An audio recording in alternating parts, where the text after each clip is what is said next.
विश्व जगत गुरु शंकराचार्य भगवान की प्राणियों में विश्व का कल्याण हो, गौ माता की जय हो। जन्म जन्म का नाता है, गाय हमारी माता है, सत्य धर्म का नाता है, गाय हमारी माता है, वेदों की परिभाषा है, गाय हमारी माता है। हर हर महादेव।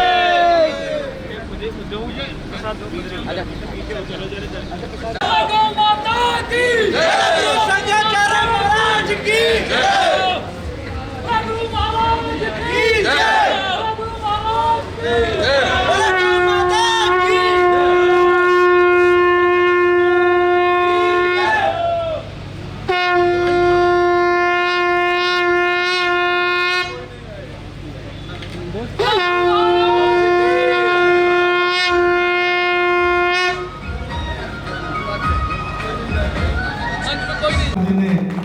अपनी ये यात्रा निकाली है। इस यात्रा में उन सब का आह्वान है जिनके मन में धर्म है, जो सनातनी है, जिन्हें लगता है कि धर्म की रक्षा करना, परिवार की रक्षा करना, संस्कारों और संस्कृति की रक्षा करना हमारा दायित्व है। उन्हीं के आह्वान के लिए शंकराचार्य भगवान निकले हैं। आज का जो युग है, उस युग ने हमें पापी बना दिया। हम त्रिपुण लगाते हैं, गंगा नहाते हैं, सुबह शाम पूजन करते हैं, उसके बाद भी हम अनजाने में पापी हो रहे हैं, क्योंकि हमने पापियों को वोट दिया है। हमने जिन्हें वोट दिया उन्होंने गौ रक्षा करने का वादा किया और सत्ता में बैठने के बाद एक ने लाइसेंस जारी किया बुचर खाने का, जहां गाय कट रही है, और दूसरे ने एक्सपोर्ट इंपोर्ट का लाइसेंस जारी कर दिया, जिससे गौ माता की हत्या करके उसके मांस को पैक करके विदेशों में भेजा जाता है। ऐसे लोगों को शक्ति देने का काम हमने किया, हमने अनजाने में किया, लेकिन पाप वो कर रहे हैं तो उन्हें शक्ति प्रदान करने के कारण हम पापी हो रहे हैं। इस पाप से कैसे बचा जाए, इस मूल मंत्र की जानकारी देने के लिए एक परम आराध्य शंकराचार्य जी आपके बीच में आए हैं। अभी चारों तरफ बड़ी चर्चा होती है कि एक अफवाह फैलाई जा रही है, शंकराचार्य भगवान का आंदोलन आगे बढ़ रहा है, कविष्ठी यात्रा आगे बढ़ रही है, तो कई लोगों ने दफ्तियां लेकर मीडिया में चर्चा शुरू कर दी कि गौ माता को राष्ट्रीय पशु बना दिया जाए। राष्ट्रीय पशु क्यों बना दिया जाए भाई? शंकराचार्य जी ने तो कभी नहीं कहा। अगर शंकराचार्य जी का समर्थन करते हैं तो शंकराचार्य जी का बहुत ही स्पष्ट शब्द है, राष्ट्र माता और राज्य माता। उनसे हम पूछे कि भैया पशु क्यों बना दिया जाए, गाय से आपका क्या नाता है, तो कोई बताता है कि गाय का हमने दूध पिया है। या बहुत से लोग ऐसे हैं जिन्होंने बकरी का दूध पिया हो तो बकरी माता तो हम नहीं कहते। भैंस का बहुत से लोगों ने दूध पिया है, भैंस माता नहीं है। ऊँटनी का दूध पिया है बहुत से लोगों ने, तो ऊँटनी हमारी ऊँटनी माता नहीं है। और अभी तो एक बाबा जी बड़े व्यापारी हैं, उन्होंने गदही का दूध लगाकर पिया, तो क्या हम लोग गदही को माता कहने लगे? क्या गदही उनकी माता हो गई? गाय ही माता क्यों है? इस मर्म को समझने की आवश्यकता है। जो धर्म से जुड़े हुए लोग हैं वो जानते हैं, विप्रदेन सुर संते नील मनुष्य अवतार, ईश्वर का अवतरण इस धरती पे गाय की रक्षा के लिए हुआ है। तो गाय का इतना महत्व है कि जिसकी रक्षा के लिए ईश्वर को इस धरती पर आना पड़ता है, अगर वो उसे काटा जा रहा है, मारा जा रहा है, प्रताड़ित किया जा रहा है, उसके टुकड़े टुकड़े करके बेचा जा रहा है, तो ये समझ सकते हैं कि हमारे धर्म की क्या स्थिति है। हमारा धर्म समाप्ति की ओर है।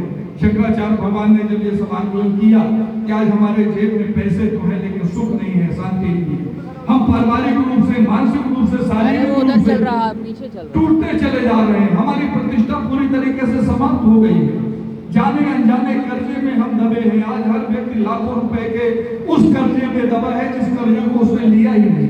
सरकारें कर्जा ले रही है और उसका गारंटर भारत का हर व्यक्ति है, क्योंकि यहाँ की गणना करके उसके विकास के नाम पर ये कर्ज लिया जाता है। शंकराचार्य भगवान के मन में जो बेचैनी थी, जो तकलीफ थी, वो यही थी कि हमारा सनातनी समाज, हमारे वो भोले भाले लोग जो धर्म को मानने वाले हैं, जिन्होंने विषम परिस्थितियों में भी अपने धर्म की रक्षा की और आज हम हिंदू कहलाए, नहीं तो बहुत से लोगों ने तो अपना धर्म छोड़ दिया है पहले ही। तो उन लोगों के ऊपर जो संकट है, उस संकट को कैसे टाला जाए, हम अपने धर्म की रक्षा कैसे कर पाए, इन सभी विषयों को लेकर शंकराचार्य भगवान आपके बीच में आए हैं। इस सौभाग्य के क्षण को हमें किस तरीके से अपने जीवन में उतारना है, किस तरीके से सबक लेना है, किस तरीके से अपने जीवन को सार्थक बनाना है, इन सारे विषयों पर शंकराचार्य भगवान का उद्बोधन होगा।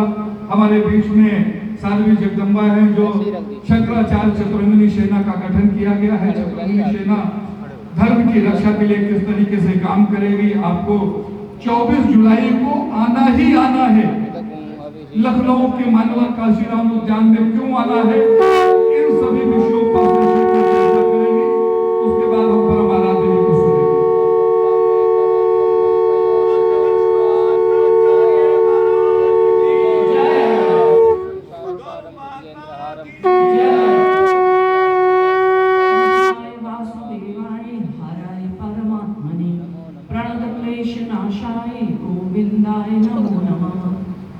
यदा यदा हि धर्मस्य ग्लानिर्भवति भारत अभ्युत्थानं धर्मस्य तदात्मानं सृजाम्यहं परित्राणाय साधूनां विनाशाय च दुष्कृतां धर्म संस्थापनार्थाय संभवामि युगे युगे।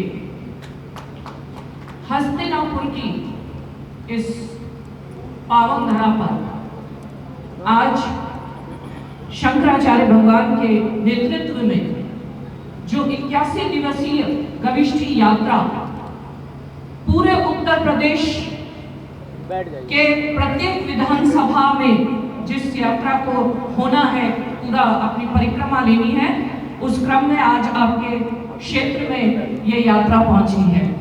आप लोग बहुत सौभाग्यशाली हैं। पूरा ये क्षेत्र आप सबके माध्यम से बहुत ही सौभाग्य को प्राप्त हुआ है कि आज शंकराचार्य भगवान आपके बीच पहुंचे हैं और गौ माता की रक्षा के लिए जो ये यात्रा निकाली जा रही है, उससे आप सब बिना कोई एफर्ट किए ही जुड़ गए हैं।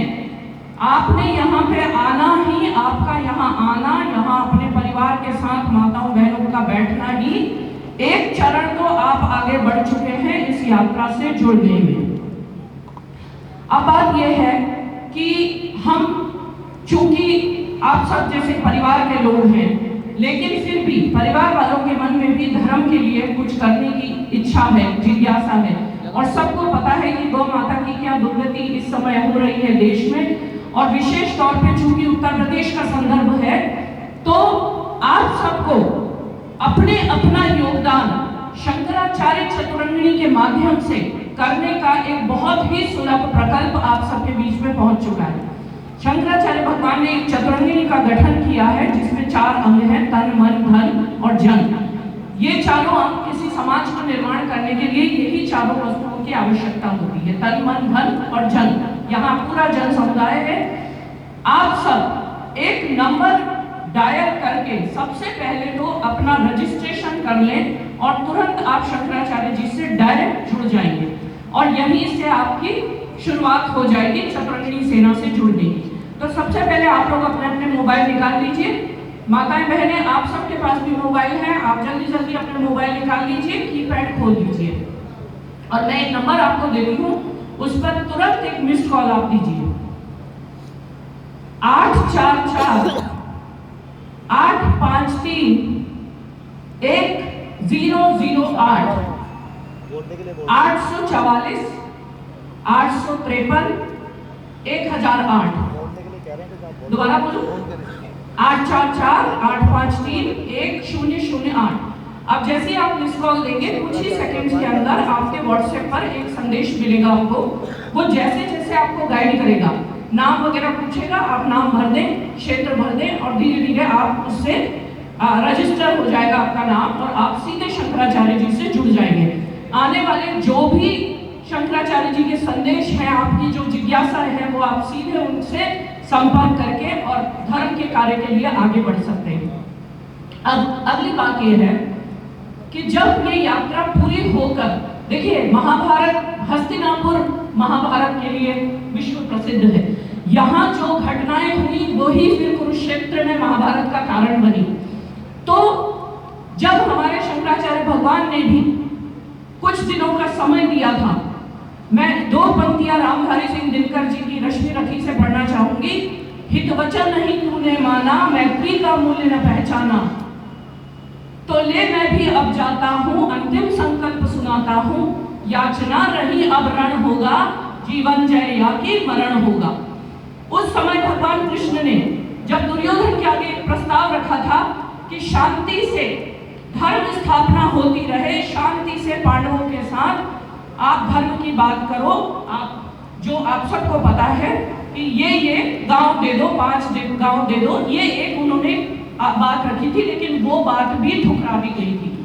ऐसे ही शंकराचार्य भगवान ने केवल एक बात रखी थी कि गौ माता को राज्य माता घोषित कर दो, और कुछ दिनों का उन्होंने समय दिया था। आज तक भी वो बात पूरी नहीं हुई है। अरे भगवान कृष्ण तो अर्जुन और पूरे पांडवों के लिए फिर भी जमीन जायदाद मांग रहे थे, लेकिन शंकराचार्य भगवान तो केवल गौ माता को राज्य माता घोषित करवाने की बात कह रहे थे। अगर ये बात भी अगर कोई नहीं मान रहा है तो क्या करेगा हिंदू समाज, कहां जाएगा हिंदू समाज? तो यही बात इस गौ रक्षा धर्म युद्ध का कारण बनी है, और हम सब इस धर्म युद्ध में शंकराचार्य भगवान के साथ प्रहरी योद्धा धर्म रक्षक के रूप में खड़े हैं, और आज से आप भी इस धारा में जुड़ गए हैं। तो 24 जुलाई को समस्त हस्तिनापुर वासी लखनऊ के काशीराम स्मृति उपवन में पहुंचे अपने पूरे परिवार के साथ, और आगे इस धर्म युद्ध में अपनी आहुति दे, अपना योगदान दे, और शंकराचार्य भगवान के अगले निर्देश का वहां पर हम खड़े होकर उनका आदेश सुनेंगे और आगे बढ़ेंगे। इसी बात के साथ नंबर सबने कर लिया? हाँ, 844 853 1008, ये नंबर आप अपने मित्रों को भी फॉरवर्ड करिए। देखिए, डिजिटल युग है, बहुत सारी चीजें हमें डिजिटल माध्यम से भी करनी पड़ेगी, क्योंकि युग बदल गया है, टेक्नोलॉजी का जमाना है। तो आप सब अपने अपने मित्र रिश्तेदार, कुछ लोग यहाँ आना चाहते होंगे लेकिन नहीं आ पाए, आप ये नंबर सबको भेजिए और सबसे इस पर रजिस्ट्रेशन करवाइए। धीरे धीरे ये अपने आप में गौ माता के लिए जो आपका ये पहला कदम है, इससे जो आपकी पीढ़ियों को पुण्य प्राप्त होगा, आप उसकी कल्पना भी नहीं कर सकते। तो इन्हीं कुछ बातों के साथ मैं भगवान के चरणों में अपनी वाणी को विराम देना चाहूंगी, और 24 जुलाई को आप सब से एक बार फिर भेंट होगी लखनऊ के काशीराम स्मृति उपवन में। इसी बात के साथ हर हर महादेव, हर हर महादेव, जय भवानी। मंगल सिंह गुर्जर जी संक्षेप में। हेलो में जगत गुरु भगवान शंकराचार्य जी पधारे हैं आप सबके बीच में। हम सब लोग एक विशेष अनुभूति हमें प्राप्त हो रही है। आप सभी का पधारने पर यहाँ बहुत बहुत धन्यवाद। जैसा कि आप जानते हैं, जगत गुरु शंकराचार्य जी पूरे भारत देश में, जहाँ तक भी दुनिया में सनातन धर्म फैला है, 4 ही ये पद हैं, 4 ही शंकराचार्य जी हैं, जिन्हें स्वयं भगवान शिव शंकर का अवतार, उनका अंश माना जाता है। तो इनके दर्शन स्वयं साक्षात शिव के दर्शन होते हैं। आप सभी को, हम सभी को आज भगवान शिव शंकर के साक्षात दर्शन हुए। हम सभी महाराज जी का, स्वयं भगवान जी के अंश का बहुत बहुत धन्यवाद करते हैं। उनके चरणों में अपनी वाणी को विराम देता हूँ। आगे महाराज जी प्रोग्राम का बनाएं। ओम सब हाथ जोड़ के प्रार्थना करेंगे शंकराचार्य भगवान से। ओम नमो भगवते वासुदेवाय।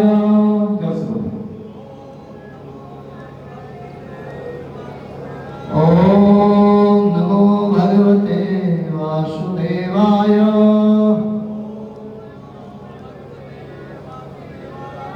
ओम नमो भगवते वासुदेवाय। नमो ब्रह्मण्य देवाय। गो ब्राह्मण हिताय च जगदताय कृष्णाय गोविंदाय नमो नमः। मैं वर्तमान हस्तिनापुर हस्तिनापुर पीठाधीश्वर होने के नाते परम पूज्य शंकराचार्य भगवान जी एवं उनके संघ में पधारे समस्त संतगण और सम्मानित मंच, मैं आप सबका धन्यवाद, साधुवाद, अभिनंदन करना चाहता हूँ। शंकराचार्य भगवान जी का मैं इस हस्तिनापुर के पवित्र भूमि पर स्वागत करना चाहता हूँ। जोरों ताली से शंकराचार्य भगवान जी का अभिनंदन, प्रणाम। देखिए, शंकराचार्य भगवान जी किसके लिए विधानसभा का भ्रमण कर रहे हैं? किसको जगाने के लिए? सोए हुए हिंदुओं को जगाने के लिए। केवल एक तो हिंदू है फेसबुक पर और एक है मैदान में। जो सच्चा सनातनी हिंदू है वह किसी पार्टी का नहीं है, वह सच्चा सनातनी हिंदू है, सत्य का। शंकराचार्य भगवान जी के साथ में हम बचपन से रहे, काफी समय इनके दर्शन में रहा, अपने गुरु महाराज के साथ जाते रहते थे। आप सबको पता, प्रयागराज में भी रहे। और जैसे मुझे पता चला शंकराचार्य भगवान जी आ रहे हैं आकाश के माध्यम से, तो हृदय बड़ी प्रसन्नता हुई। महाराज जी का केवल एक ही उद्देश्य है कि आप लोग जानो, सनातन धर्म में गाय, गोपाल, गंगा माता और गौरी इस पर आधारित है, संतों पर आधारित है। लेकिन दुर्भाग्य की बात यह है कि जिन प्रोटोकॉल को लेकर के, जिन बातों को लेकर के, जिन जुमलों को लेकर के कुछ लोग आए, हम लोग भी साथ मेरे झंडा उठा करके सनातनी होने के नाते, क्या वो कार्य हुआ? हम किसी पार्टी के खिलाफ नहीं बोल रहे हैं बेटा आकाश जी, हम किसी राजनीति के साथ है भी नहीं। क्योंकि शंकराचार्य भगवान जी ने जैसे हमें ट्रेन किया है कि हमें बोल रहा है सत्य सनातन धर्म के लिए, और यदि कोई हिंदू सत्य सनातन धर्म के लिए आवाज नहीं उठाता, धिक्कार है उसका। महाराज जी आप देख रहे हैं, इनके संत लोग, संत भगवान रात दिन लगे हुए हैं किसकी सेवा कर रहे हैं। भैया वो नहीं करोगे गौ माता को? महाराज जी तो कहते हैं राज्य माता ही बना दो, राष्ट्र माता तो बाद में बनाइयो। जो आपने बोला है कि गौ माता को हम राष्ट्र माता घोषित करेंगे, कब करोगे? अब सत्ता में बैठे हो, अब नहीं करोगे तो फिर कब करोगे? अभी नहीं तो अभी नहीं तो अरे भैया तुम नहीं करोगे तो हम लोग शंकराचार्य भगवान जी के छत्र के नीचे बैठ करके अपना हक लेना जानते, हम लोग करा के लेंगे। और भैया मेरा निवेदन है, आप लोग केवल फेसबुक पर ही ना लगे, वही ना देखें।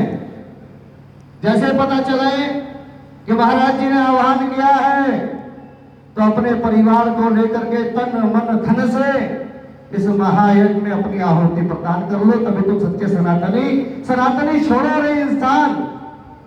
सनातनी धर्म की बात तो अलग है, जिसके अंदर जीव दया नहीं है वो तो इंसान भी नहीं है। पहले इंसान तो बन जाओ। आप लोग जो दोगली बातें करते हो, हम ये करेंगे वो करेंगे, सत्ता मिल जाती है फिर आंखें दिखाते हो। लड़ाई किसके लिए लड़ रहे हैं हम लोग? गौ माता के लिए। शंकराचार्य भगवान जी हस्तिनापुर की इसी पवित्र धरा से हम आपको आश्वासन देना चाहते हैं कि जैसा भी आपका आदेश होगा हमारे लिए। हस्तिनापुर वासी है, लड़ना जानते हैं, अपने हकों की लड़ाई कुरुक्षेत्र तक लड़ के आए हैं। लखनऊ तो बात क्या है, हमारे आकाश जी तो लखनऊ पर चढ़ाई कर देते हैं बार बार, बदले तो बसे। आपके आदेश पे जो भी आपका आज्ञा होगा हम उससे होना चाहिए। शंकराचार्य भगवान की, गौ माता की, सत्य सनातन धर्म की आप सभी आदरणीय लेकर होगा। अभिनंदन, साधुवाद, प्रणाम। शंकराचार्य भगवान की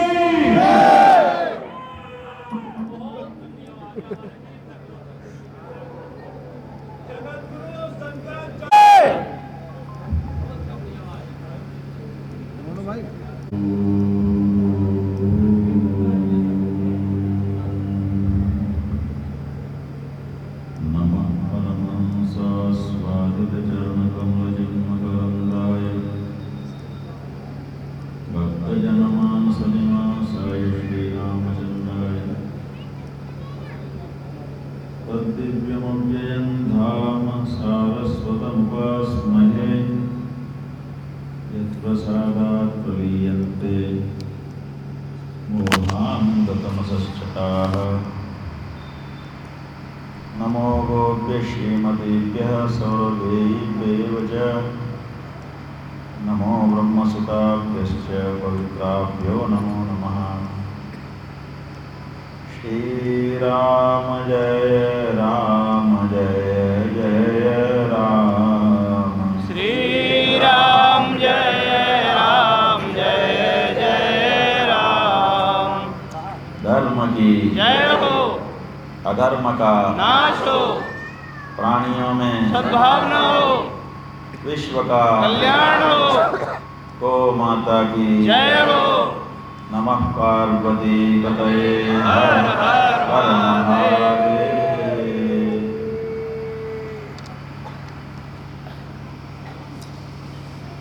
हस्तिनापुर विधानसभा क्षेत्र के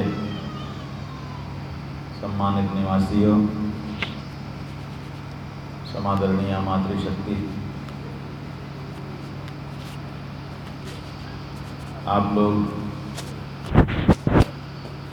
च्यवनप्राश खाते हो कि नहीं? चलो भाई, कौन कौन खाता है हाथ उठा के बता।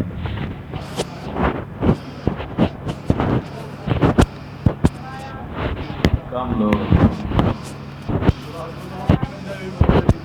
हाँ?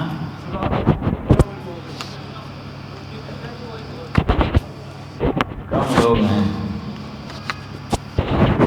या तो मिल नहीं रहा और या तो उनकी रुचि नहीं है, लेकिन कम लोग। ये जो च्यवनप्राश है, इससे ताकत आती है। अब आप खा ही नहीं रहे हो तो कैसे आएगी? खैर,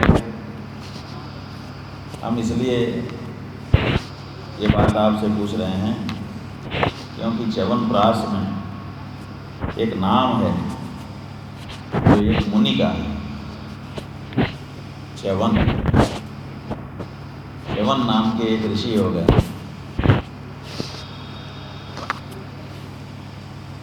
तपस्या कर रहे थे। अब जो तपस्वी होगा तो भोजन तो छोड़ना ही पड़ता है। भोजन छोड़ देगा तो शरीर तो दुबला हो ही जाएगा। तो हड्डी रह गई थी, और हड्डी में भी क्या था कि दीमक ने बामी बना दी। जहाँ बैठे थे, लगातार बैठे रहने के कारण दीमकों ने मिट्टी का डूहा लगा दिया। केवल आंखें जो है वो दिख रही हैं। और राजा शर्याती अपने परिवार के साथ पिकनिक मनाने के लिए उसी जंगल में आए। राजा तो बैठ गए, परिवार के लोग खाने पीने की तैयारी करने लगे। उनकी बेटी थी सुकन्या, वो अपनी सहेलियों के साथ तितली की तरह मिलाने लगी। उम्र समय था, कभी इधर जाए कभी उधर जाए। और उसी समय उन्होंने देखा एक जगह पे मिट्टी का डूहा बामी बनी हुई है। लेकिन फिर किसी सहेली का ध्यान गया, उसने देखा कि अरे देखो अंदर कुछ चमक रहा है। आंखें तेजस्वी थी मुनि की, तो आंखें चमक रही थी। दूसरी आई, उसने कहा देखो देखो अंदर कुछ चमक रहा है। तीसरी आई, देखो अंदर कुछ चमक रहा है। सब इकट्ठा हो गई। सुकन्या भी पहुंच गई। अरे ये तो लगता है कि कोई हीरा माणिक्य है, उसी की चमक है। दूसरी बोली नहीं नहीं जी, ये माणिक्य जैसा नहीं लगता है, हीरा भी नहीं है। ये तो ऐसा लगता है जैसे कोई आँख हो। तीसरी बोली नहीं नहीं, झूठ बोल रही है, आँख ऐसे चमकती है क्या? आपस में सहेलियों में वाद विवाद हो गया। तो सुकन्या जो थी उसने कहा तुम लोग झगड़ो मत, अभी देख लेते हैं। तो वहीं कुश की डंठल पड़ी हुई थी, उसने कुश की डंठल उठाई और यूं चुभो दिया कि अगर हीरा होगा तो कड़ा दिखाई देगा, और अगर आँख होगी तो नरम होगी। लेकिन उसने ज़्यादा विचार नहीं किया, केवल परीक्षा करने की दृष्टि से कुश को जो चुभोया, तो वो तो मुनि की आंखें थीं, तुरंत छिद गईं और खून की धारा वहाँ से निकल पड़ी। मुनि का ध्यान भंग हो गया, हिले, लड़कियां तो भागी। सुकन्या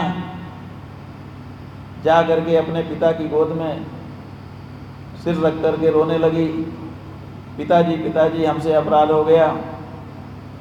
हम लोग खेल खेल में एक मिट्टी की बांबी देख रहे थे, अंदर से कुछ तेजस्वी चीज़ दिख रही थी, मैंने विचार नहीं किया, उसकी लकड़ी से मैंने छेद दिया, उसमें से तो एक मुनि खड़े हुए हैं।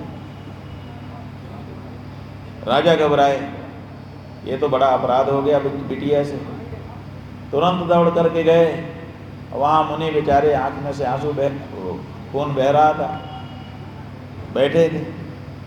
राजा ने सोचा कि तपस्वी हैं, कहीं शाप दे देंगे तो हमारा तो सत्यानाश हो जाएगा। जाके उनके चरणों में गिर गए, महाराज क्षमा करिए, ये अपराध मेरी बेटी से हुआ है, सुकन्या से। वो अभी बड़ी नादान है, समझ नहीं है, भूल से हो गया। च्यवन मुनि ने कहा कि भूल ऐसी कैसी हो सी, राजा की बेटी है तो उसको भी विचार करके कार्य करना चाहिए, बिना विचारे कोई भी कार्य कर देना। बंधुओं, ये सनातन धर्म है। इस सनातन धर्म की विशेषता क्या है कि यहाँ पर हम कदम भी रखते हैं ना तो विचार करके रखते हैं, बिना विचारे हम छोटा सा काम भी नहीं करते। क्यों? क्योंकि हम जो कुछ करते हैं उसी से पाप भी उत्पन्न हो सकता है और उसी से पुण्य भी उत्पन्न हो सकता है। अगर हम विचारे बिना कर देंगे, कहीं पाप उत्पन्न हो गया तो, जैसे अब यहाँ देखिए, बिना विचारे कुछ से छेद दिया, अरे ज़्यादा ही था तो दीमकों की मिट्टी कितनी होती है, थोड़ी सी मिट्टी हटा के देख लेते, लेकिन ये तो अपराध ही हुआ। तो आप देखिए कि कुतूहल में कितना बड़ा पाप हो गया, ऋषि के आँखों को उन्होंने छेद दिया। इसलिए बिना विचारे काम करना बहुत घातक होता है। बिना विचारे जो करे काम सो पाछे पछताए, काम बिगाड़े आपनो जग में हो धसाए, जग में हो धसाए चित्त में चैन न आवे, कह गिरधर कविराय किया जो बिना विचारे। बिना विचारे नहीं करना चाहिए, ये सनातन धर्म है। कोई भी काम करना हो, छोटा काम हो चाहे बड़ा काम हो, विचार करके करना चाहिए। इसलिए सनातन धर्म का एक नियम है, इसमें जो दीक्षित है उसको विचारकारी होना चाहिए, बिना विचारे नहीं करना चाहिए। लेकिन यहाँ तो जो कुछ घटना होनी थी हो गई। ऋषि ने कहा कि ये गलत किया गया है। राजा ने कहा, महाराज मैं ये कन्या आपको देता हूँ। पिता जो है कन्यादान कर सकता है, मैं ये कन्या ही आपको समर्पित करता हूँ। कन्यादान कर दिया। मुनि ने कहा, अब ये मेरी हो गई, अब इसकी रक्षा होगी। पिता ने भी इसी दृष्टि से दिया, अन्यथा कोप करके भस्म कर देते। राजा ने सोचा कि भले इनकी हो जाए, जीवित तो रहे, तो कन्यादान कर दिया। अब सुकन्या बेचारी क्या करे, ऐसा पति उसको मिल गया, हड्डी हड्डी है, आँख फूटी हुई है, चलना फिरना भी कठिन है, लेकिन पिता ने जिसको दे दिया उसी के साथ जाना परंपरा रही है, तो उन्हीं के साथ हो गई। राजा सत्यार्थी वापस हो गए, सुकन्या वहीं पर रुक गई। अब च्यवन ऋषि ने देखा कि इसके मन में हमारे लिए भाव भी है, भक्ति भी है कि नहीं है। तो कुछ दिन तक जो जैसे थे वैसे ही रहे, लेकिन सुकन्या पतिव्रता थी, जो भी पति मिल गया, जैसा भी मिल गया, उसी में खुश थी। जैसे भी है मेरा पति है, मैं सुहागिन तो हो ही गई। उन्होंने देखा कि बड़े मनोयोग से हमारी सेवा करती है, हमसे घृणा नहीं करती है और हमारे सुख का ख्याल रखती है। तो फिर उनके मन में भी आया कि हम भी इसके सुख का ख्याल करें। तो उन्होंने सोचा कि हम कैसे सुख का ख्याल करें। तो उन्होंने अश्विनी कुमारों को बुलाया जो देवताओं के वैद्य हैं, और कहा, अश्विनी कुमारों, आप लोग कोई ऐसी दवाई हमारे लिए बना दीजिए जिसको चाट करके हम हृष्ट पुष्ट हो जाएं और अपनी पत्नी के सुख का भी ध्यान रख सकें। अश्विनी कुमारों ने जो चाटने के लिए दवाई बना के दी ना, उसी का नाम हुआ प्रास। च्यवन मुनि को दिया था, इसीलिए उसका नाम हो गया च्यवनप्राश। अब वो जो च्यवन मुनि है, उन्होंने जैसे ही उसको चाटा, थोड़े दिन हृष्ट पुष्ट हो गए, परम सौष्ठव से संपन्न हो गए। सुकन्या उनके साथ खुश हो गई। सुकन्या ने कहा कि मेरे पिता मुझको जब आपके पास छोड़ के गए थे तो उनको इस बात की कल्पना नहीं थी कि मैं सुखी हो सकूंगी। बेचारे दुखी होंगे, चलिए उनसे मिल के आते हैं। मिलने गई। राजा ने समझा कि हमारी कन्या तो दुष्चरित्रा निकल गई, हमने तो मुनि को दिया था, ये हृष्ट पुष्ट व्यक्ति के साथ कैसे आ गई। डांटने फटकारने लगे, कहने लगे कि तुम मेरे घर में मत घुसो। सुकन्या ने कहा, पिताजी मेरा चरित्र दूषित नहीं है, ये मेरे चरित्र का ही प्रभाव है कि जिन ऋषि मुनि को आप दे के आए थे वो इस रूप में आपको दिखाई दे रहा। ये तो एक कहानी हो गई। अब हम गाय के बारे में बताना चाहते हैं। ये जो च्यवन मुनि हैं, ये च्यवन मुनि थोड़े दिन तक सुकन्या के साथ रहे और संतति प्रदान करके फिर तपस्या में लग गए, क्योंकि स्वभाव तो तपस्या का था। लेकिन जहाँ जाते थे लोग इनको घेर लेते थे, बड़ा नाम हो गया था, तो एकांत नहीं मिल रहा था। तो इन्होंने सोचा कि कहाँ एकांत मिले, जहाँ जाएं वहीं कोई न कोई। तो इन्होंने सोचा कि पानी के अंदर घुस करके अगर हम बैठ जाएं ध्यान लगा के, तो पानी के अंदर कौन आएगा। तो पानी के अंदर घुस गए और वहीं प्राणायाम साध करके ध्यान लगाना शुरू कर दिया। पानी के अंदर ही रहते थे। जब ध्यान टूटता था तो जलचर जंतु जो रहते थे उन्हीं के साथ थोड़ा खेल लेते थे और फिर ध्यान में बैठ जाते। 12 वर्ष बीत गए इसी तरह से ध्यान लगाते। एक दिन की बात है, च्यवन मुनि ध्यान में बैठे थे,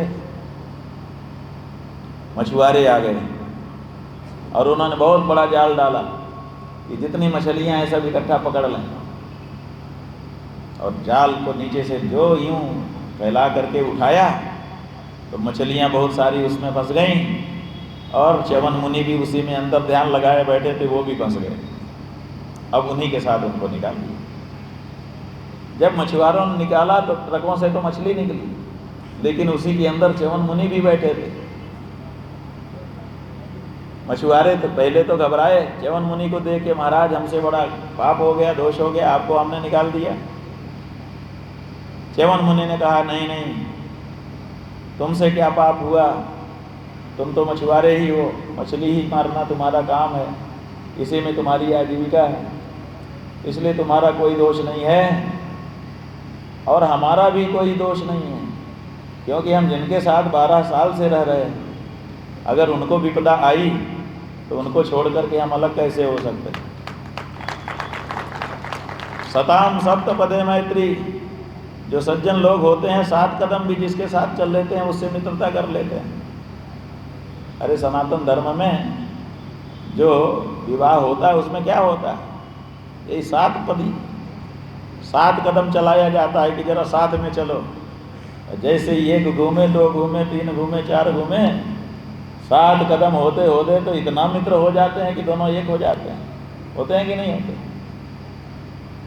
तो ये सनातन धर्म है, यहाँ बड़ी जल्दी मित्रता हो जाती है, और जो हो जाती है फिर छोड़ते नहीं। हो गई तो हो गई।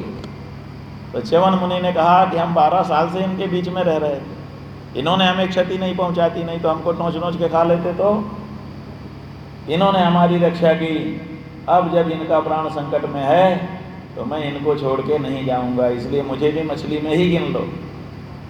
वो लोग कहने लगे महाराज ये कैसे होगा?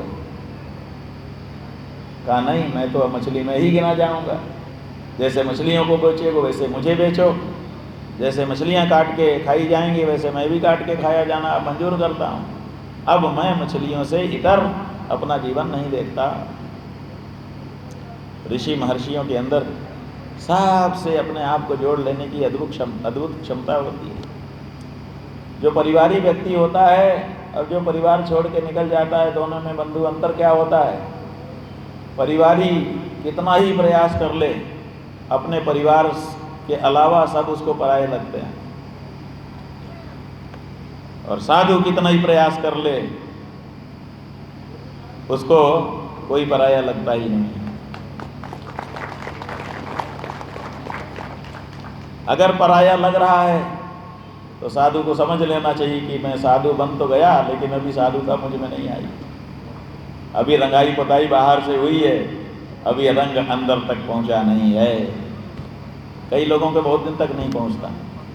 अब अपने आदित्यनाथ जी हैं, बाहर से कितनी अच्छी पेंटिंग है, गेरुआ रंग, लेकिन वो गेरुआ रंग अभी तक अंदर नहीं पहुंचा। पहुंच जाना चाहिए था। तो च्यवन मुनि ने कहा कि मेरा तो वो वही होगा जो इन मछलियों का होगा। मछुआरे बेचारे क्या करते, अंत में सब मछलियों लेके बाजार में चले गए। अब वहाँ बेचने लगे, मछलियाँ तो बिक गईं, महात्मा जी को कौन खरीदे? तो पुराने ज़माने में नियम होता था कि जो राजा बाजार लगाता था, अगर किसी व्यापारी का कुछ ना बिके तो राजा को खरीदना पड़ता था। तो राजा के लोग आ गए, बोलो भाई सब लोगों का सब कुछ बिक गया। मछुआरों ने कहा महाराज हमारा सब बिक गया, केवल एक ये महात्मा जी बाकी हैं। कहा महात्मा जी? कहा मछली के साथ पकड़ा था, मछलियों की तरह ये भी बिकने के लिए आए हैं। कहा ठीक है, इनको इनकी भी कीमत लगा दो। मछलियों का जो भाव था वही मुनि का लगाया गया।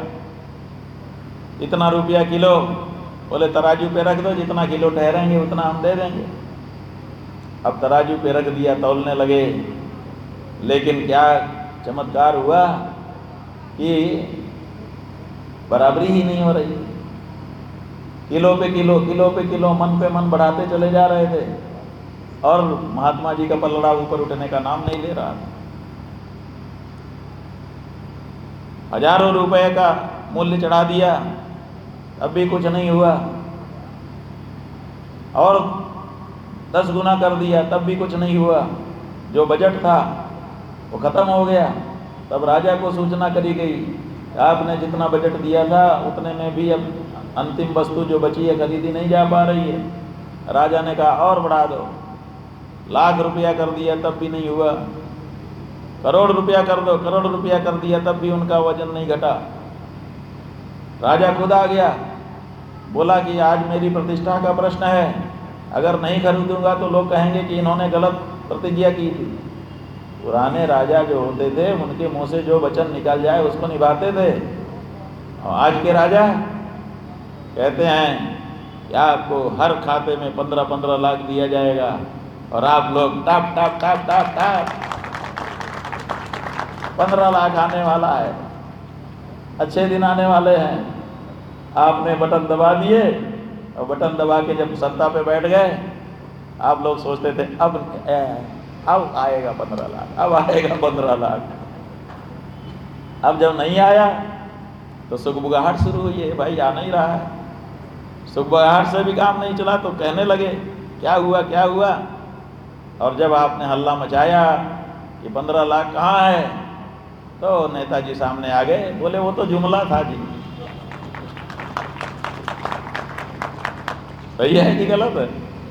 बताइए, जुमला था? अरे आपने कहा था सत्य क्या है? ये सत्य नहीं है कि जो घटना जैसी ही हुई है उसको वैसा ही बता देना। सत्य ये भी है कि हमारे मुंह से जो निकले वो आगे चल के झूठा नहीं होना चाहिए। जो हमारे मुंह से निकले वो सच होना चाहिए आगे चल के। इसका मतलब है सत्य बोलना। रघुकुल रीति सदा चली आई, प्राण जाए वचन न जाए। जो कह दिया वो होगा, चाहे उसका कोई परिणाम हो। अगर 15 लाख कहा था तो देते, किस्त बांध के दे देते, लेकिन 1 रुपया, अरे 15 कहा था, 15 लाख कहा था, 5 लाख दे देते। 5 लाख नहीं 1 लाख दे देते, 1 लाख नहीं 1000 दे देते, 1000 नहीं तो कम से कम 15 लाख की जगह 15 रुपया तो दे देते। कम से कम ये तो कहना रहता कि भाई कम दिया लेकिन दिया, कहा था सो किया। ये बात अलग है कि कम दिया लेकिन दिया तो बोलो। ना मामा से काना मामा अच्छा, कुछ तो मिलता, लेकिन उन्होंने तो कुछ नहीं दिया। झूठ, पुराने राजा ऐसे झूठे नहीं होते। उन्होंने कहा था कि बाजार में जो नहीं बिकेगा हम खरीदेंगे, तो देखिए खरीदने के लिए राजा खुद खड़ा हो गया। ये हमारा भारत था। राजा ने कहा हमारा आधा राज्य लगा दो, तराजू पे रख दो, हम तैयार हैं खरीदने को। रख दिया, लेकिन फिर भी पलड़ा तस से मस नहीं हुआ। कहा पूरा राज्य रख दो, पूरा राज्य रख दिया, तब भी पलड़ा तस से मस नहीं हुआ। अब तो राजा बड़ा परेशान हो गया, बोला आज मैं झूठा साबित हो जाऊंगा, अब मैं क्या करूं? तो बड़ा दुखी होकर के रोने लगा। बंधुओं, जिस समय वो रोने लगा, महाभारत के अनुशासन पर्व में ये कथा आई है, वहां से हम बता रहे हैं। जब वो रोने लगा तो उसी समय एक दूसरे ऋषि आ गए। उनका नाम था गोजात ऋषि। क्या नाम था? गोजात, माने वो अपने आप को मानते थे कि मैं गाय से ही पैदा हुआ हूं, गाय मेरी माता है, गाय मेरी माता है। ए भाई क्या बात है, आप लोग क्यों हल्ला मचा रहे हो? चलो इधर सामने खड़े हो, बताओ। यहाँ हम लोग अपनी बात कर रहे हैं, आप लोग उसमें व्यवधान डालते हो। तो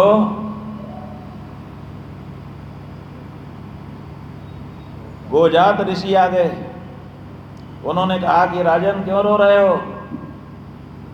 कहा इसलिए रो रहा हूं कि आज मेरी कीर्ति धूमिल हो जाएगी। मैंने जो कहा था वो पूरा नहीं हो पा रहा है। कहा मामला क्या है? पूरा मामला समझा। कहा अरे ऋषि मुनि पैसे से तौले जाएंगे, पैसे से इनको खरीदा नहीं जा सकता, ये अमूल्य हैं। जो अमूल्य वस्तुएं होती हैं उनका मूल्य नहीं लगाया जा सकता, इसलिए ये अमूल्य हैं। हाँ, इनको अगर खरीदना हो तो कोई दूसरी अमूल्य वस्तु उसके बदले में दे दो। कहा ऐसी अमूल्य वस्तु क्या है? तो गोजात ऋषि ने कहा अमूल्य वस्तु अगर कुछ है तो हमारी गाय है। गौ माता की जय। उसका कोई मोल नहीं। अरे माँ का भी भला कोई मोल होता है? माँ क्या बेची जाती है? माँ क्या खरीदी जाती है? माँ का कोई मोल नहीं होता। इसलिए हमारे यहाँ गाय का कभी मूल्य नहीं हुआ। सनातन धर्म के शास्त्र में गाय खरीदी बेचने का नियम नहीं है। आज भी सनातन धर्म के जानने वाले गाय लेने जाते हैं, कहते भैया हम इतनी न्यौछावर दे पाएंगे। दे सकते हो तो दे दो, मूल्य नहीं देते हैं। और मूल्य कह करके कोई लेता भी नहीं है, क्योंकि गाय बेचेगा तो गाय बेचने का बड़ा पाप है, तो वो भी नहीं होता। जब गोजात ऋषि ने राजा को कहा कि गौ माता अमूल्य हैं, ऋषि भी अमूल्य हैं, अगर इनका मूल्य चुकाना है तो एक गऊ का दान कर दीजिए, पलड़े पर एक गाय रखिए और उसके बाद देखिए। राजा ने तुरंत सर्व लक्षण संपन्ना एक गौ माता बुलाई और तराजू पे जैसे ही गौ माता को रखा तो ऋषि का पलड़ा उठ करके गौ माता की च्यवन ऋषि का वाक्य है जो बहुत चर्चा किया जाता है विद्वानों के बीच में। उस समय उन्होंने कहा, गोभिस्तुल्यम न पश्यामि धनम किंचिदिहाच्युत। हे अच्युत, हे राजन, गाय से बढ़कर के दूसरा धन मैं देख नहीं पा रहा हूँ, क्योंकि तुम्हारा सारा धन फीका पड़ गया और गौ माता आई तो मैं हल्का पड़ गया, फीका पड़ गया। इसलिए इस संसार का सबसे बड़ा धन अगर कुछ है तो वह है गौधन। सही है। अब वही गौधन आज खतरे में। खतरे में क्यों है वो भी समझ लीजिए। खतरे में इसलिए है, गाय को कोई खतरा नहीं है। गाय तो शत्रु भी नहीं पहचानती है, मित्र भी नहीं पहचानती है। क्यों? क्योंकि वो तो माँ है, सबको बेटा मानती है, इसलिए सबको मीठा मीठा दूध पिलाती है। जो काटने वाले हैं ना, वो भी काटने के पहले अगर दूध दोले हैं तो उनको भी दूध देके तब मरेगी। ऐसी है हमारी गौ माता। लेकिन वो क्यों काटी जा रही है? गाय खुद में नहीं काटी जा रही है बंधुओं, गाय काटी जा रही है क्योंकि आपके जो विरोधी हैं वो आपको काटना चाहते हैं। इतिहास उठा के देख लो, तलवार लेके आए थे कि नहीं? कितने सिर काटे थे? बोलो। हजारों लाखों। और आपके पूर्वज कटवाते गए। जो नहीं कटवा पाया उसने उनका मजहब स्वीकार कर लिया, और जिसने कहा कि मैं चाहे काट दो लेकिन मजहब नहीं स्वीकार करूंगा, उन्हीं की तो आप लोग संतान हो, जिन्होंने तलवार के सामने भी अपने आप को पक्का रखा, कभी कन्वर्ट नहीं हुए। तो उन्होंने देखा कि हमारी तलवार कारगर नहीं हो रही है, काट के इनको खत्म नहीं किया जा सकता। 1000 साल की गुलामी के बाद भी अगर भारत में आज हिंदू बहुत संख्या में है, इसका मतलब उसको काट के खत्म किया नहीं जा सका, तय हो गया। तब उन्होंने सोचा कि अब इनको कैसे खत्म करें। तो जिस पेड़ की डालियां काटने से उसमें शाखा निकल आती है, फिर से हरा भरा हो जाता है, उसको काटना बड़ा मुश्किल होता है। तब उसको काटने का क्या तरीका है कि उसकी जड़ को काट दो। जब जड़ काट दोगे तो फिर उसमें नए अंकुर निकलना बंद हो जाएंगे।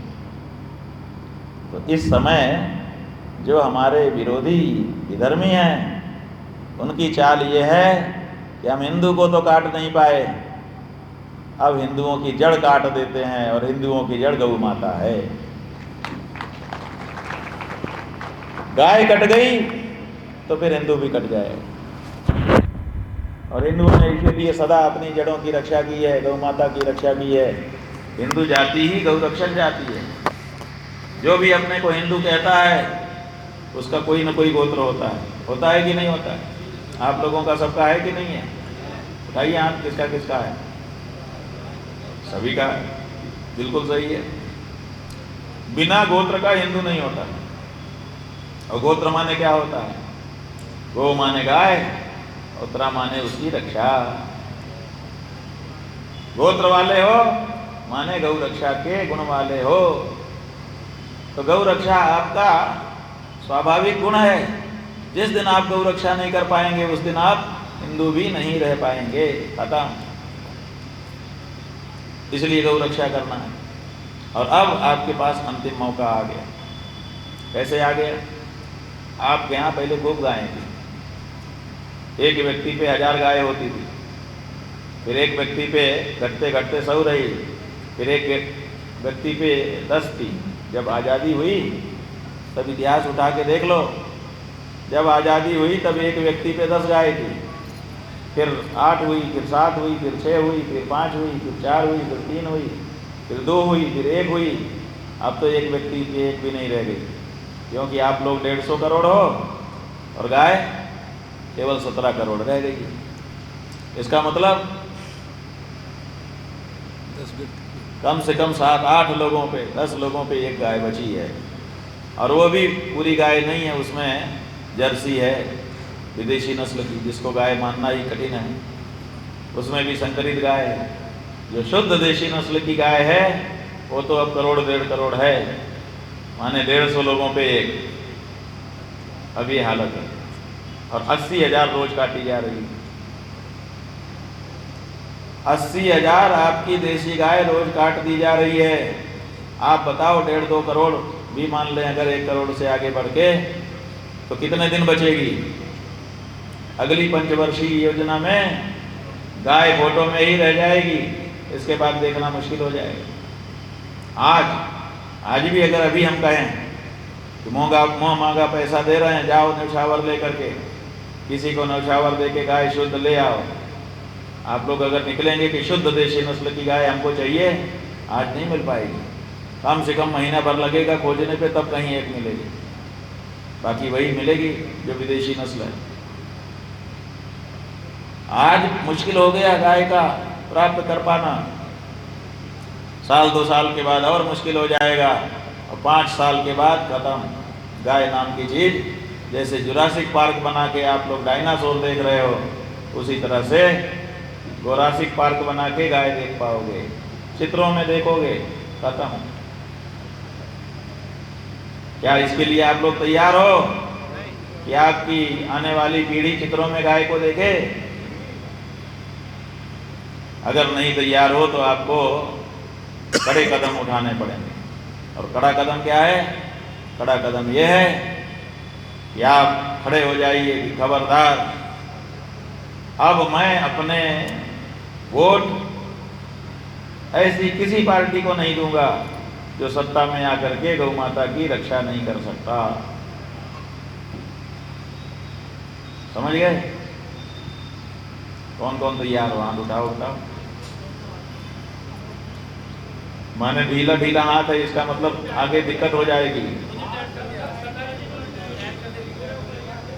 हाँ, चलो घोषणा करते हैं। आदित्यनाथ कहते हैं घोषणा करने की जरूरत नहीं। आप लोग क्या समझते हो, घोषणा करना है कि नहीं? अरे जो माँ है तो उसकी घोषणा करने में क्या दिक्कत है? उठाओ दोनों हाथ, बोलो मैं अपना अपना नाम बोल दो। इधर वाले बोलो घोषणा करता हूँ, इधर वाले बोलो घोषणा करती हूँ कि गाय मेरी माता है, पशु नहीं है। इसलिए सरकारों से हमारा अनुरोध है कि तत्काल गाय को पशु सूची से हटाकर माता के रूप में दर्ज करें। अगर ऐसा करने में सरकारें असमर्थ रहती हैं तो हमारी ये घोषणा है कि भविष्य में हम अपना मत उनको किसी भी दशा में नहीं देंगे। सही है कि गलत है?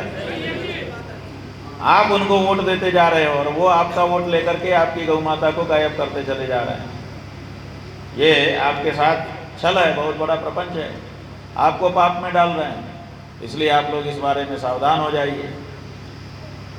शपथ ले लीजिए कि आने वाले चुनाव में बिजली, पानी, सड़क, जात बिरादरी का मुद्दा छोड़ करके इस बार गौ माता की रक्षा के लिए वोट किया जाएगा।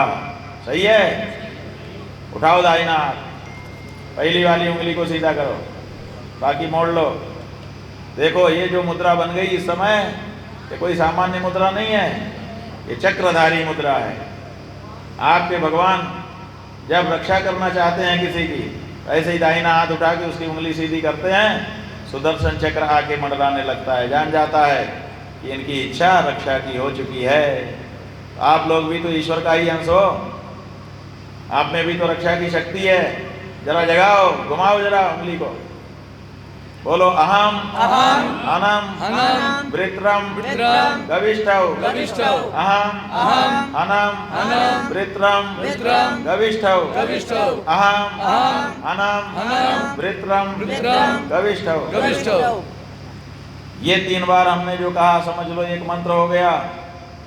खाली समय में जब अकेले रहना, उठाना दाहिना हाथ, उंगली सीधी करके जरा भावना करना कि सुदर्शन चक्र की शक्ति मेरी उंगली में आ रही है। धीरे धीरे आपकी रक्षा शक्ति बढ़ने लग जाएगी। अपनी भी रक्षा कर सकोगे और अपनों की भी रक्षा। ठीक है। और बंधुओं, हम ये भी चाहते हैं कि आपके विधानसभा क्षेत्र में एक अभिनव गौधाम बनाया जाए, जिसमें गौ माता दूध देने के लिए नहीं, आशीर्वाद देने के लिए रहे। क्योंकि पहले आपके पूर्वज गौ माता से आशीर्वाद लेते थे, आजकल आप लोग भूल गए हो। तो हम चाहते हैं आपको और आपकी आने वाली पीढ़ी को ये बात याद रहे। कौन कौन इसके लिए तैयार हो? हाँ, लगभग सब तैयार हैं, बहुत खुशी की बात है। लेकिन इसके लिए आपको अपनी जेब से एक नोट निकालना पड़ेगा, कोई सा भी एक नोट। 1 रुपये से लेकर के 500 तक का चलता है। उनमें से जो आपकी ताकत में आता हो कि ये वाला बड़ी सहज बिना किसी प्रयास के निकाल सकता हूँ, वही वाला निकालना। दिखावा के लिए नहीं कि मैं ये 500 दे रहे हैं तो मैं 500 ही दूँ। अरे हमारा 10 रुपये की ताकत, हम 10 देंगे। हमारी 5 की ताकत है, 5 देंगे। कुछ नहीं तो 1 सिक्का तो देंगे। ठीक है। हाँ, ये अभियान चलाओ, 1 नोट अभियान। और 1 नोट अभियान चला करके जो पैसा इकट्ठा हो उससे भव्य दिव्य गौधाम बनाओ, और उसमें वेद लक्षणा गौ माता को बुलाओ। वो आ करके वहाँ रहें, खा पी के स्वस्थ प्रसन्न होकर के सज धज के बैठें, और हमारी सेवा से इतनी प्रसन्न हो कि उनके रोम रोम से आशीर्वाद निकलने लगे और हम सबको मिलने लगे। ठीक है।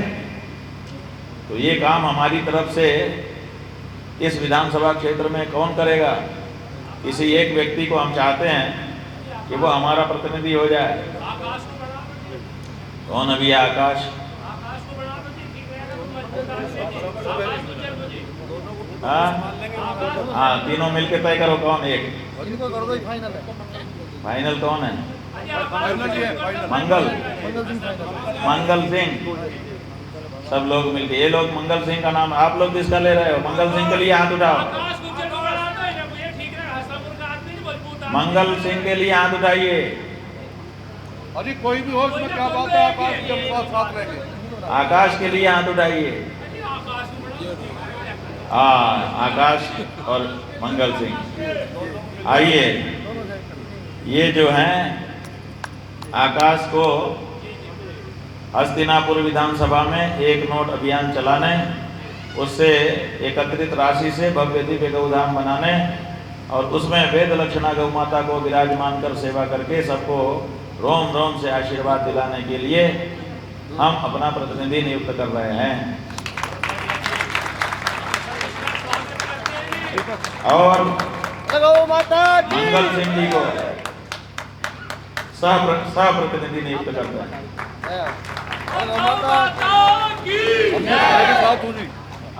इनको क्या नाम है आपका? प्रमोद जी को संयुक्त सह प्रतिनिधि नियुक्त करते हैं। अब ये सब लोग मिल करके अपनी टीम बनाएंगे, अभियान चलाएंगे जन जन से, किसी को छोड़ना नहीं है। बच्चा भी हो तो 1 रुपया तो उससे भी ले ही लेना है, ताकि उसका भी नाम रहे।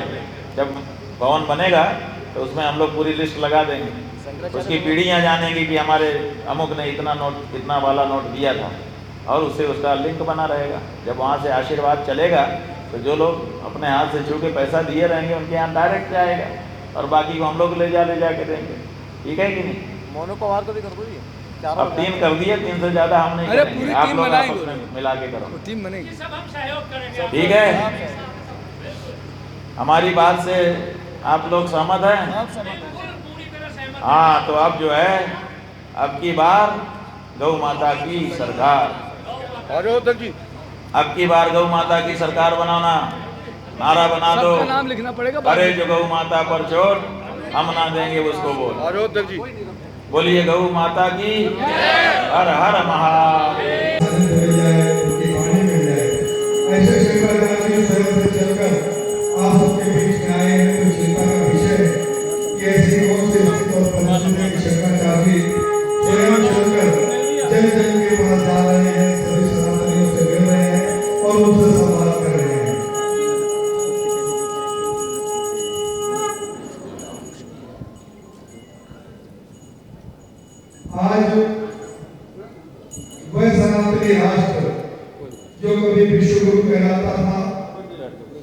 भगवान राम कृष्ण परशुराम ने अवतरण लिया, उस राष्ट्र का परिचय आज पूरे विश्व में अगर देखा जाए तो मांस व्यापारी के रूप में है। आज भारत दुनिया का सबसे बड़ा मांस व्यापारी राष्ट्र है।